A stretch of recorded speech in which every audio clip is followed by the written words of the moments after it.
Hi friends, welcome to Uma Kitchen. இன்னைக்கு நம்ம cauliflower மசால் தோசை செய்ய போறோம். அதுக்கு தேவையான பொருள் நான் வந்து தோசை மாவு எடுத்து அரைச்சி வச்சிருக்கேன் புதுசா. அது கூட சேர்க்கிறதுக்கு 2 ஸ்பூன் ரவை எடுத்து வச்சிருக்கேன், 2 ஸ்பூன் கடலை மாவு எடுத்து வச்சிருக்கேன், 2 ஸ்பூன் அரிசி மாவு எடுத்து வச்சிருக்கேன், ஒரு 1/2 ஸ்பூன் சர்க்கரை எடுத்து வச்சிருக்கேன். அதுக்கு வந்து காம்போ வந்து நம்ம பண்ண போறது மசாலா வந்து ஒரு காலிஃப்ளவர் எடுத்து தண்ணியில் ஊற வச்சு சுடுதண்ணியில் போட்டு மஞ்சள் பொடி உப்பு சேர்த்து நம்ம எடுத்து கழுவி எடுத்து வச்சுருக்கேன். ஒரு 3 உருளைக்கிழங்கு சின்ன உருளைக்கிழங்கு எடுத்து வேக வச்சு மசிச்சு வச்சுருக்கேன். இதில் 2 ஸ்பூன் இஞ்சி பூண்டு விழுது நசுக்கி வச்சுருக்கேன். ஒரு 4 பெரிய வெங்காயம் நசுக்கி வச்சுருக்கேன். கொஞ்சம் கருவேப்பிலை கொத்தமல்லி எடுத்து வச்சுருக்கேன். ஒரு 4 தக்காளி வந்து நறுக்கி வச்சுருக்கேன். சீரகம் தாளிக்கிறதுக்கு எடுத்துக்கலாம். தேங்காய் அரை கப்பு தேங்காய் எடுத்து வச்சுருக்கேன்.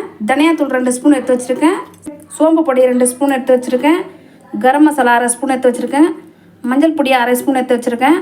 இதில் கொஞ்சம் மட்டன் மசாலா 2 ஸ்பூன் எடுத்து வச்சுருக்கேன். சோம்பு 1 ஸ்பூன் எடுத்து வச்சுருக்கேன். ஒரு 10 முந்திரி எடுத்து வச்சுருக்கேன். வெறும் மிளகாத்தூள் 2 ஸ்பூன் எடுத்து வச்சுருக்கேன். தேவையான அளவு உப்பு சேர்த்துக்கலாம், தேவையான அளவு நெய் சேர்த்துக்கலாம், தேவையான அளவு எண்ணெய் சேர்த்துக்கலாம். இப்போ எப்படி செய்யறதுன்னு பார்க்கலாம். இப்போ வந்து இதெல்லாம் நம்ம மாவில் சேர்த்து நல்லா கலந்து இப்போ எடுத்து வச்சிடலாம். அப்போ தான் நல்லா அது ஊறிட்டே இருந்தால் தான் சுடும்போது நல்லா வரும் கலராக தோசை.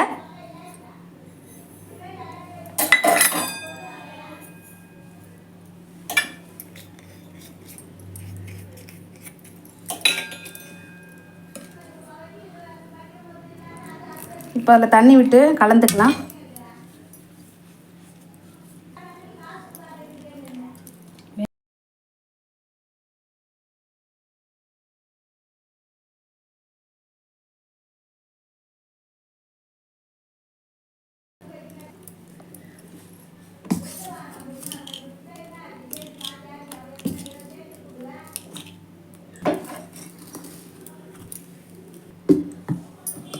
இது நல்லா கரைச்சாச்சு.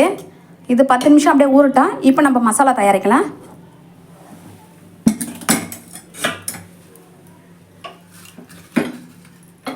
ஸ்டவ் ஆன் பண்ணிக்கிறேன். 2 ஸ்பூன் நெய் சேர்த்துக்கிறேன். இப்போ எண்ணெய் சேர்த்துக்கிறேன்.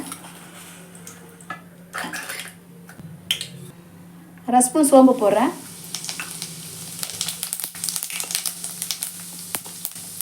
இப்போ அதில் வெங்காயம் சேர்த்துக்கலாம்.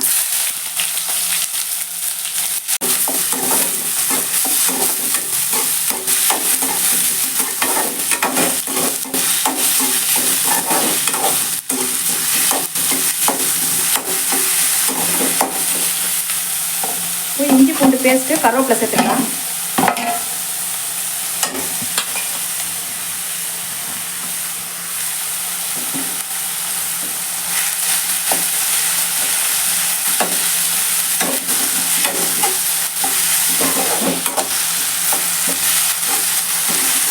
இப்போ தக்காளி சேர்த்துக்கிறேன்.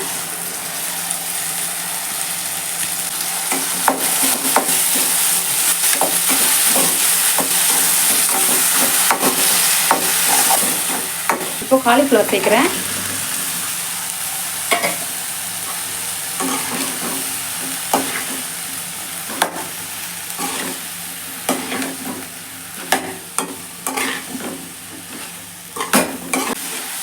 இப்போ காலிஃப்ளவர் நல்லா வதங்கிடுச்சு. இப்போ வந்து மசாலா சேர்த்துக்கலாம். இப்போ சோம்பு தூள் சேர்த்துறேன். இப்போ மஞ்சள் பொடி சேர்க்குறேன். தனியாத்தூள் சேர்க்குறேன். வெறும் மிளகாத்தூள், மட்டன் மசாலா, தேவையான அளவு உப்பு சேர்க்குறேன்.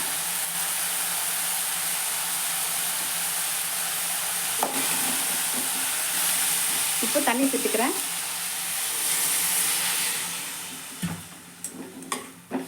இது வந்து ஒரு 10 நிமிஷம் கொதிக்கிட்டேன். உருளைக்கிழங்கு இதிலே சேர்த்துடலாம்.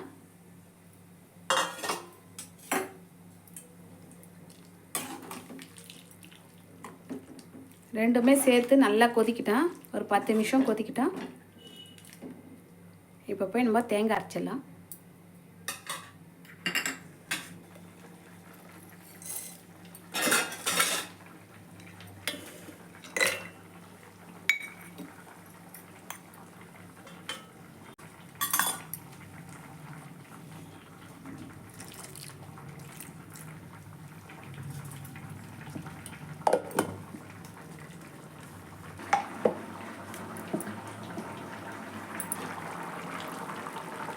இப்போ தேங்காய் இதில் சேர்த்துக்கலாம்.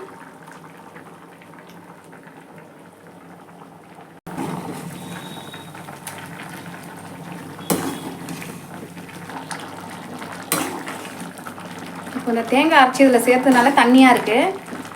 இப்போ இது ஃபுல்லாக நல்லா கொதித்து சுண்டி கிரேவி மாதிரி வர அளவுக்கு நம்ம நல்லா கொதிக்க விடணும். தண்ணி இந்த மாதிரி இருக்கக்கூடாது. இது நல்லா கொதிக்கிட்டால் அப்புறம் வந்து பார்க்கலாம். இப்போ தண்ணியெல்லாம் சுண்டிட்டு நல்லா கிரேவி திக்காகிடுச்சு பாருங்கள்.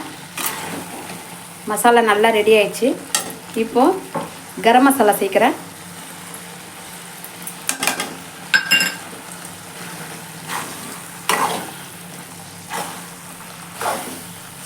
இப்போது ரெடி ஆயிடுச்சு. இப்போ இந்த ஸ்டேஜில் கொத்தமல்லி தூவிக்கலாம் நல்லா. இப்போது கீழே இறக்கலாம். இப்போ இந்த மசாலா ரெடி ஆயிடுச்சு. இப்போ இறக்கி கீழே வச்சாச்சு. இப்போ வந்து நம்ம தோசை ஊற்றிட்டு மசாலா அதில் எப்படி சர்வ் பண்ணுறதுன்னு பார்க்கலாம். இப்போ தோசை ஊற்றிக்கலாம்.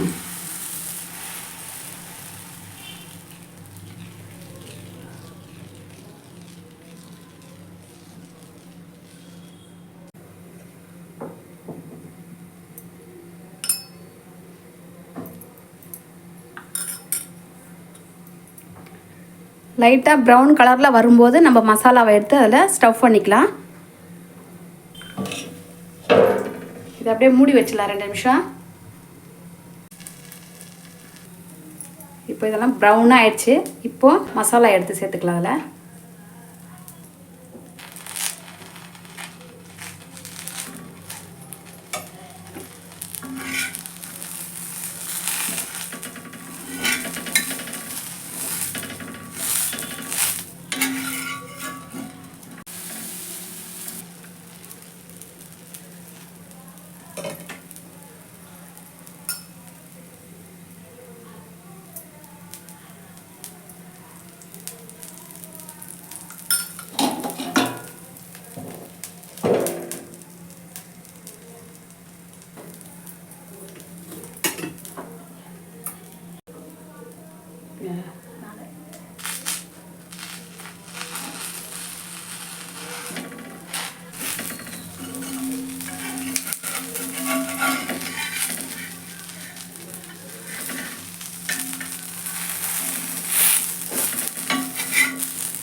காலிஃப்ளவர் மசால் தோசை ரெடி ஆயிடுச்சு பாருங்கள். கண்டிப்பாக ட்ரை பண்ணுங்கள். குழந்தைங்களுக்கு ரொம்ப பிடிக்கும். மறக்காமல் சப்ஸ்கிரைப் பண்ணுங்கள், லைக் போடுங்க, ஷேர் பண்ணுங்கள்.